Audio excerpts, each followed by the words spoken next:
আপনারা বেশিরভাগ মানুষ 31st নাইট উদযাপন করবেন না আমি জানি, তারপরে আপনাদেরকে কথাগুলো বলার উদ্দেশ্য হলো সমাজের প্রত্যেকটা জায়গায় জায়গায়, মসজিদে মসজিদে এই অপসংস্কৃতি প্রতিরোধ কমিটি গড়ে তুলতে হবে এবং উদ্যোগ নিতে হবে যে আমাদের তরুণদের কেউ যদি এই উচ্ছৃঙ্খল কাজ করতে যায়, কেউ যদি রাত 12টা 1 মিনিটে বিকট আওয়াজে আবারও কোনো মায়ের কোলে থাকা শিশুকে হত্যা করতে উদ্যত হয়, আবারও যদি কোনো অসহায় নারী উদ্যোক্তার সব পুড়িয়ে ছাই করে দিতে উদ্যত হয়, তাহলে তার সে কালো হাত থামিয়ে দিতে হবে, তাকে আইন শৃঙ্খলার কাছে সুপর্দ করতে হবে।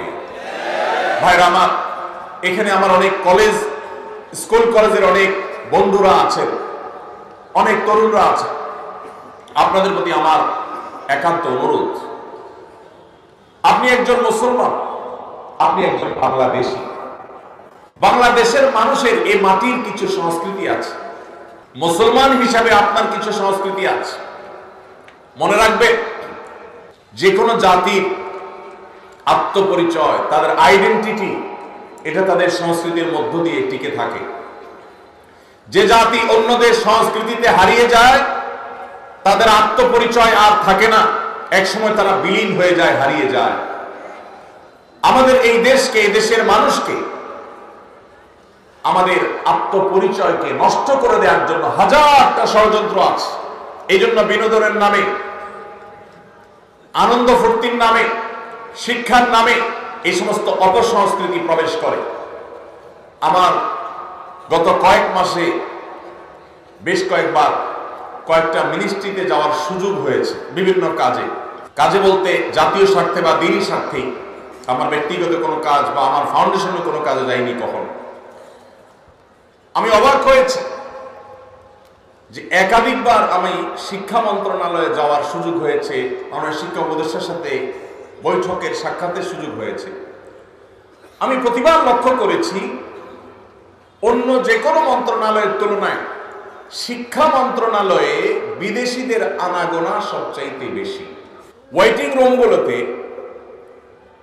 বিভিন্ন শ্রেণী পেশার মানুষ অপেক্ষা করেন, সরকারের দায়িত্ব পালনরত মন্ত্রী বা উপদেষ্টাদের সাথে সাক্ষাতের জন্য অনেকেই যান। কিন্তু আমি বিস্মিত হয়েছি, যতবার আমি ঢু মেরেছি বা গিয়েছি শিক্ষা মন্ত্রণালয়ে, আমি লক্ষ্য করেছি আমার দেশি ভাইদের চাইতে ভিনদেশীদের আনাগোনা কোনো অংশে কম না, বরং কোনো কোনো ক্ষেত্রে চোখে পড়ার মতো বেশি। আমার প্রশ্ন হলো, আমার দেশের ছেলেমেয়েরা কি পড়বে না পড়বে এটা নিয়ে বিদেশিদের তো মাথা ব্যথার কারণটা কি? তারা আমাদের সন্তানদের মগজ ধোলাই করার জন্য তাদের এজেন্ডা বাস্তবায়ন করতে চায়। এক শ্রেণীর মিডিয়া, এক শ্রেণীর বুদ্ধিজীবী বিদেশিদের টাকা খেয়ে, তাদের কাছ থেকে বিভিন্ন ফান্ড পেয়ে সেগুলোকে হালাল করার জন্য আমাদের সন্তানদের মনে, মননে, মগজে, চিন্তায়, চেতনায় বিষ ঢুকিয়ে দিতে চায়। আর সে বিষ আজ বিষাক্ত করে আমাদের সন্তানদের চরিত্রকে নষ্ট করে ফেলেছে। আমি একটা কথা প্রায় বলি, চরিত্রে কালিমা লাগেনি এমন তরুণ, এমন তরুণী আজ সোনার হরিণ হয়ে গেছে। গত 10 বছর, 20 বছর, 30 বছর আগেও আমাদের দেশের এত দুরবস্থা ছিল না। আমি এই জন্য যে কথাটি বলছিলাম, আমরা পলিটিক্যাল ফ্যাসিজমের বিরুদ্ধে কথা বলি, কিন্তু কালচারাল ফ্যাসিজমের বিরুদ্ধে আমরা কথা বলি না। আমাদের উপরে যে সাংস্কৃতিক যুদ্ধ চাপিয়ে দেওয়া হয়েছে, আমরা মুসলমানের সন্তান মুখে দাবি করছি, কালিমা মুখে পাঠ করছি, অথচ আমার আচার আচরণে, আমার চিন্তা চেতনায়, আমার মননে, আমার মানসিকতায় ভিনদেশীদের চিন্তা চেতনা এমন ভাবে গ্রাস করে ফেলছে যে আমি নিজেও টের পাচ্ছি না, ধ্বংসের দ্বারপ্রান্তে আমি চলে যাচ্ছি। সেজন্য আমার কলেজ ইউনিভার্সিটির যে সমস্ত বন্ধুরা আজকের এই মাহফিলে আছেন, যারা আমাকে শুনছেন, আপনাদের কাছে আমি বিনীতভাবে অনুরোধ করছি, আমাকে জবাব দিতে হবে না, নিজের বিবেককে প্রশ্ন করুন। আপনি যখন 31st নাইটে আকাশে টাকা উড়াচ্ছেন, বরং পোড়াচ্ছেন, ঠিক তখন যে বিল্ডিং এর ছাদ থেকে আপনি ফানুস উড়াচ্ছেন, টাকা পোড়াচ্ছেন, ওই মুহূর্তে আপনি নিচে তাকালে দেখবেন হয়তোবা রাস্তার ধারে শুয়ে আছে কোনো বনি আদম। রাস্তার ধারে শুয়ে থাকা কোনো মায়ের কোলে থাকা শিশু হয়তো মাকে বলছে, মা আকাশে কিসের আলো, কিসের আগুন। কনকনে শীতে কাঁপছে দেশের প্রত্যন্ত অঞ্চলে এখনো অনেক অভাবী, অনেক অসহায় মানুষ। এইরকম একটা পরিস্থিতিতে জাস্ট আপনি ফুর্তি করার জন্য অগ্নিপূজকদের কালচারকে আমদানি করে আপনি আকাশে টাকা পোড়াচ্ছেন। নিজের বিবেককে জিজ্ঞাসা করুন, আপনার এই কাজের সপক্ষে আপনার বিবেক আপনাকে সায় দেয় কিনা। ভাইরা আমার, একজন ইমানদার তার জীবনের একটি বছর যখন পার হয়ে যায়, নতুন একটি বছর যখন আসে, এটা তার জন্য আনন্দের কারণ হয় না। সব নতুনের আগমন মানুষের আনন্দের কারণ হয় না, বরং মানুষের বিবেকে করাঘাত করে কোন নতুনের আগমন।